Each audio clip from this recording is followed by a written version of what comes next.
Alrighty. So we're still in Prostitution Week, making through it, and now we're going to talk about self-control. Because what people often say is when you're talking about a prostitute, right, someone who sells their body for money, sells their sex for money, often this argument of to justify this, saying, hey, what other option does she have, right? Now, forget all of the other types of jobs where you at least sell less of your body, right? You could go to some charities and say, hey, I'm pretty much going to be homeless. Can you help? You could go to family members, or you can go to someone somewhere and see what happens. You could do that. But we'll toss that away too. Right? What it comes down to is,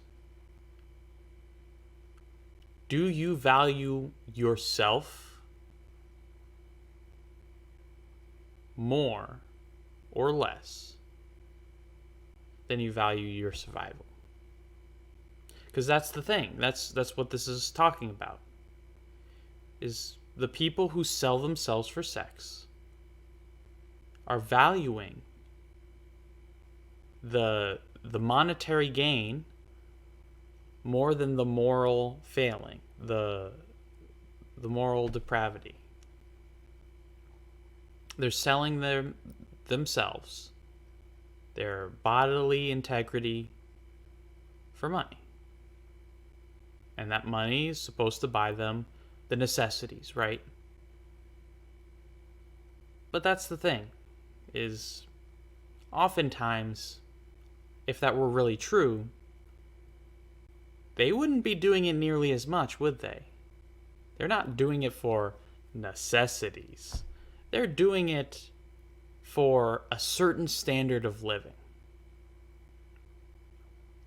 Because, yeah, some places in the world, they are legitimately prostituting themselves because they say, well, if I don't do this, I'll probably starve. And that happens, and that's sad, and that's definitely a situation we should fix. But for the most part, that's not really the decision to be made.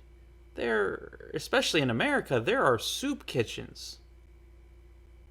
You can go to a place and get food for free just because you're hungry.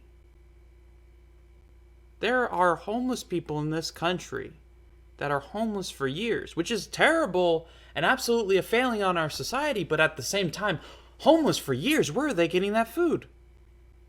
From other Americans. If you go homeless in this country, you will not die. At least your chance of dying are pretty low. I mean, most people don't die from the homelessness. They die from the reason that they became homeless. Whether that was the toxic family or the drug abuse, or not having anyone care about them, or, being in dangerous neighborhoods. There's a lot of reasons to be homeless. And usually, the reason you became homeless in the first place could lead you to die. But it's not gonna be because you don't have stuff. Maybe in the cold places, and that's why they migrate south for the winter, just like the birds. But I digress. You're not gonna die if you become homeless. So it's not necessity. At least not in America.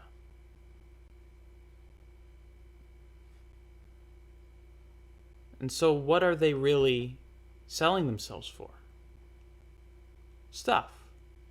A way of life. They want luxuries like computers and internet and a car.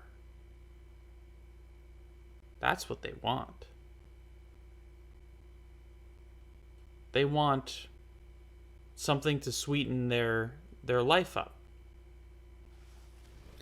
Something to make them feel better about their life. Because a house, yeah, a roof over your head does your body a lot of good, sure, but there are shelters for women, for specifically women. And then they prostitute themselves.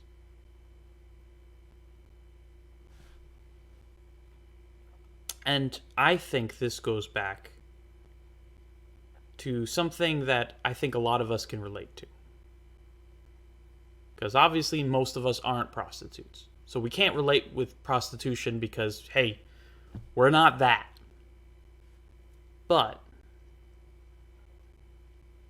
most of us know about this thing in sex ed, right? In sex ed, what typically happens is they tell you what sex is about and your options, right? That you should, when you have sex, and they're telling this to teenagers, when you have sex, wear a condom, use birth control pills. Maybe you got some other kinds of options, more of those like semi-permanent ones even. But that's your choices. They forget there's a choice called abstinence. That you have a choice to not have sex at all. And let's be honest, a lot of people, especially on the internet, they end up in that bucket anyway, whether they like it or not. But that's the truth, is you could choose to not have sex. It is a choice. Sex is a choice. In the same way, you could choose to be homeless and not prostitute yourself just for money. And so, the reason I'm making this comparison, because it's not an obvious comparison, but whenever we say that the prostitute is doing it for the money because otherwise they wouldn't have money, and then they would be homeless on the streets, oh my goodness, well, they're already on the streets. It's that these people don't get to have self-control. Not that they don't have self-control, but we don't perceive them to have self-control.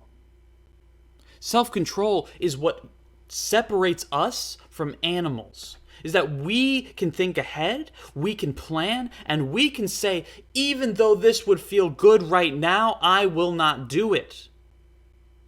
Because there is something more important than the here and now, and maybe that's tomorrow, maybe that's next year, maybe that's 10 years from now, maybe that's the afterlife, whatever it is. That I will make decisions for my future, even if it means hardship in the here and now.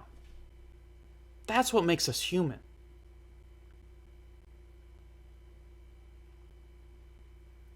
But it's not just prostitutes we treat this way. That example with sex ed, same thing. You teenagers? Oh, you're just full of hormones. You don't have self-control. You can't stop yourself. We're not even going to teach you that abstinence is an option. Because you are animals and you're just going to do it anyway. And whether or not they do is not the point. Whether or not it's difficult to resist that temptation is not the point. The point is it's possible. And by not teaching that it is possible, by not expecting the absolute best from people, we are saying it's not possible for you, that you are inferior. Everyone else seems to be having a fine time. Most of society aren't prostitutes. Most teenagers don't get pregnant. But we're going to act like you lost cause. No way to help. Can't do it. Not possible. Why? Because you are subhuman. That's what they're saying. And that's the issue here.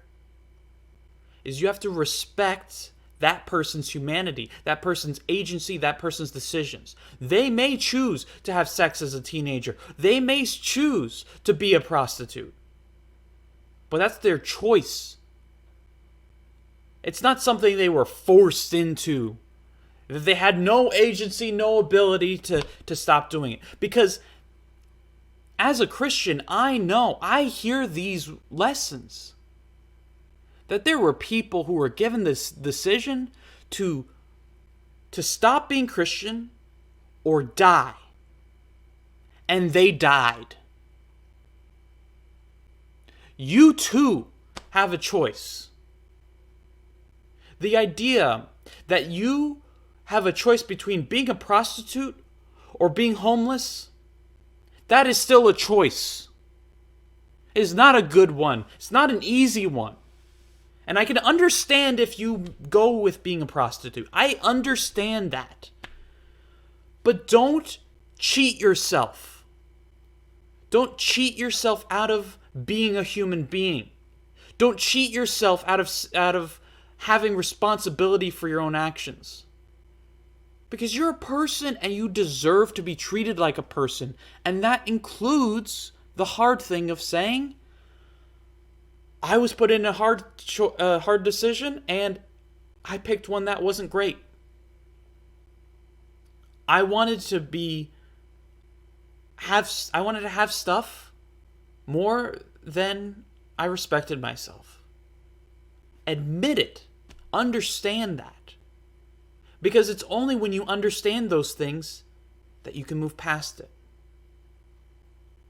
It is vital that you treat yourself as a person, not as an object. Because that's the evil thing about prostitution, is when you treat someone as an object. That's what's bad about it. Because they're selling their body for money. That's what they're doing. And with teenagers, it's the same thing. They are an animal, incapable of self-control. So you put them in a sexual situation, they're gonna have sex because that's what teenagers do. And it's no wonder why so many fail. Same thing with guys in general. Oh, guys just think about sex all the time. There's no way they can hold back. There's no way they can control themselves. That's just an unreasonable expectation. Guys have sex on the brain all the time. And yeah, that may be true. Maybe guys really do have this urge to have sex. But there are still people today who are guys who have urges to have sex. And resist those urges. Because they're human. They have the choice. And they understand that. And they respect themselves enough to not go that way. And so I'm not saying you have to be perfect. I'm not saying you should just be homeless instead of being a prostitute. I think that's the more morally outstanding position. It's not the easier one, that's for sure. I'm not saying you have to be perfect. But I am saying that you have to be responsible for your own actions. And yes, the world is a terrible place with lots of terrible stuff in it. And lots of terrible choices in it. And we should absolutely do everything we can to make those choices easier. So you can choose the better one for you. That treats you like a person and makes you feel wanted, makes you feel like you matter. That should be the easy choice. And it's not. It's not all the time. Sometimes that's the hard choice. And we should be changing the world to make those choices easier. So you can treat yourself like a person more. Feel validated more. Without sacrificing everything for it. But in the meantime, you are the one who has control over you. You're the only one who has control over you. And so, if you mess up, thankfully, God's very forgiving. Just understand, you did mess up. Take responsibility. So that way when you're faced with it again, maybe this time you can resist the temptation. Maybe this time you can say no. It's important to try. It's important to do your best. Because the best of humanity is when we do things that are hard. The best of humanity is when we choose to do good even when doing bad would be easier. It's the people who chose to die for their faith because God was so important to them. It's the people who have too much self-respect for themselves and their body that even though they are homeless, they still don't sell themselves for sex. As desperate as they may be, they have standards. And people like that do exist. They just don't get the applause that they should, because they suffer in silence. And that's not good and that's not right, but at the same time, they're doing the right thing. The right thing by them. And that's gonna pay dividends later. And that's the important thing here. You make good decisions. So that way you, or maybe even someone else, can benefit in the future. That it's the person who has the moral integrity to not sell themselves for sex even when it would be easier to do that. It's that kind of person who's going to be able to teach their kids how to do better than they did. How to have a better life than they have. And that way, your kids don't have to make the same hard decisions you do. Because they'll see what you were able to do and how you were able to resist those temptations. And you can tell them about it so they can grow. And you can tell them when they're teenagers that you're not destined to sleep around. You're destined for so much more than that. Because you're a person, not a product. You matter. And that's something to pass on.